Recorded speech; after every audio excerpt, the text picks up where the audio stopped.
Assalamualaikum warahmatullahi wabarakatuh. Alhamdulillah kita bisa berjumpa lagi di channel ini. Doa saya semoga saudaraku semuanya selalu diberikan kesehatan, dipanjangkan umurnya, dilapangkan rezekinya, dan diampuni dosa-dosanya. Amin ya rabbal alamin. Sahabat beriman yang dirahmati Allah, mungkin kita semua sering mendengar ungkapan rezeki di tangan Allah. Maksudnya adalah Allah telah mengatur rezeki semua makhluk ciptaannya yang meliputi manusia dan hewan.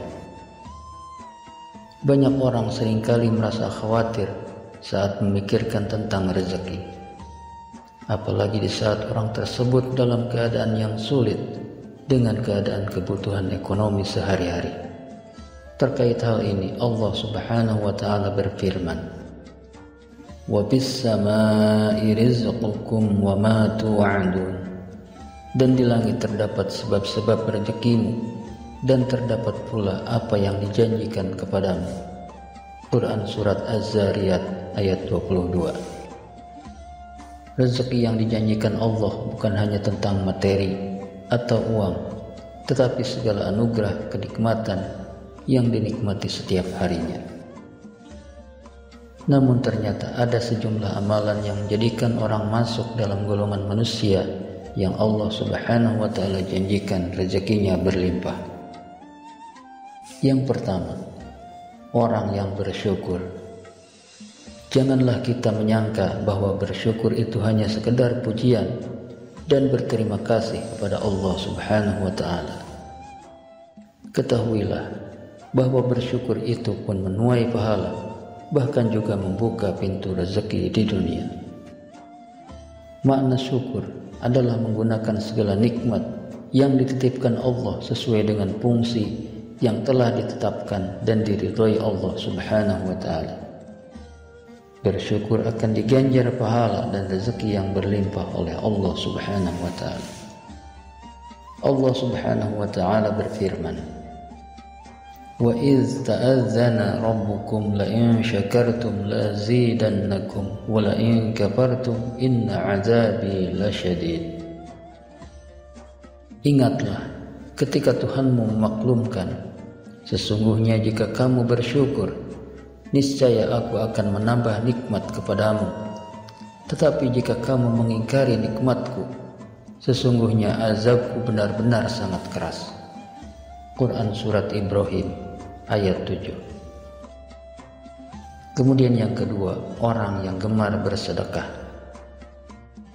Sedekah merupakan amal soleh yang diperintahkan oleh Allah Subhanahu wa ta'ala, di mana orang yang bersedekah akan dibalas dengan balasan yang tak ternilai di sisi Allah Subhanahu wa ta'ala. Kadangkala balasan itu sama dengan atau melebihi sedekah yang kita berikan kepada orang lain. Allah Subhanahu wa ta'ala berfirman, "Mathalul ladzina yunfiquna amwalahum fi sabilillahi kamathali habbatin ambatat sab'a sanabila fi kulli sunbulatin mi'atu habbah wallahu yudha'ifu liman yasha wallahu wasi'un alim." Perumpamaan orang yang menginfakkan hartanya di jalan Allah seperti sebutir biji yang menumbuhkan 7 tangkai. Pada setiap tangkai ada 100 biji. Allah melipat gandakan bagi siapa yang Dia kehendaki, dan Allah Maha Luas, Maha Mengetahui. Quran Surat Al-Baqarah ayat 261. Kemudian yang ketiga, orang yang gemar bersolawat. Ka'ab bin Malik berkata, "Saya berkata, wahai Rasulullah, sungguh saya telah memperbanyak bersolawat kepadamu. Lalu seberapa banyak saya jadikan solawat saya kepadamu di dalam doa saya?" Rasulullah sallallahu alaihi wasallam menjawab, "Terserah kamu." Ia berkata, "1/4?" Beliau menjawab, "Silakan saja, dan jika kamu tambah maka akan lebih baik." Saya berkata, "Bagaimana kalau setengahnya?" Beliau menjawab, Silakan saja, dan jika kamu tambah maka akan lebih baik bagimu. Saya berkata, bagaimana kalau 2/3? Beliau menjawab, silakan saja, dan jika kamu tambah maka akan lebih baik.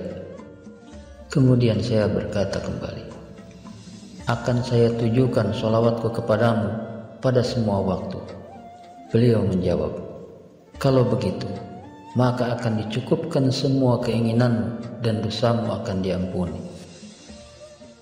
Kemudian yang keempat, orang yang gemar beristighfar. Dari Ali bin Abi Thalib berpesan, jika rezeki dari Allah terlambat, maka beristighfarlah kepada Allah dan mohonlah semoga Allah melapangkan rezekinya bagi Anda. Rasulullah SAW bersabda, barang siapa memperbanyak istighfar, niscaya Allah mengubah setiap kesedihannya menjadi kegembiraan. Allah Azza wa Jalla memberikan solusi dari setiap kesempitannya, kesulitannya, dan Allah anugerahkan rezeki dari arah yang tiada disangka-sangka. Hadis riwayat Ahmad dan Al-Hakim. Kemudian yang kelima, sholat tahajud dan sholat duha. Sholat tahajud merupakan sholat yang sangat dianjurkan karena dikerjakan di waktu malam hari. Rasulullah SAW kerap melakukan sholat malam ini yang menyimpan banyak anugerah. Dalam surah Al-Isra ayat 79 menyebutkan bahwa wa minal laili fatahajjad bihi nafilatan laka asa an yab'atsaka rabbuka maqaman mahmuda. Pada sebagian malam lakukanlah sholat tahajud sebagai suatu ibadah tambahan bagimu. Mudah-mudahan Tuhanmu mengangkatmu ke tempat yang terpuji. Orang yang melaksanakan sholat tahajud akan diangkat ke tempat yang terpuji. Kemudian sholat duha selalu diidentikan dengan pembuka rezeki. Pengerjaan sholat ini memang di saat orang-orang sibuk bekerja. Agar rezekimu dimudahkan oleh Allah Subhanahu wa Ta'ala, sudah sepantasnya kita istiqamah untuk melaksanakan sholat duha. Kemudian yang keenam, orang yang beriman dan bertakwa. Orang yang beriman mendapat kedudukan tertinggi di sisi Allah Subhanahu wa Ta'ala. Bukan hanya di akhirat mendapat surga, bahkan di dunia pun Allah menjanjikan kehidupan terjamin akan penuh rahmat dan berkah. Allah Subhanahu wa Ta'ala berfirman, ya ayyuhallazina amanu kulu min thayyibati ma razaqnakum washkuru lillahi in kuntum iyyahu ta'budun. Wahai orang-orang yang beriman, makanlah dari rezeki yang baik yang kami siapkan kepada kamu, dan bersyukurlah kepada Allah jika kamu hanya menyembah kepadanya. Quran Surat Al-Baqarah ayat 172. Walau anna ahlal qura amanu wattaqaw lafatahna alaihim barakatim minas samai wal ard. Dan sekiranya penduduk negeri beriman dan bertakwa, pasti kami akan melimpahkan kepada mereka berkah dari langit dan bumi. Quran Surat Al-A'raf ayat 96.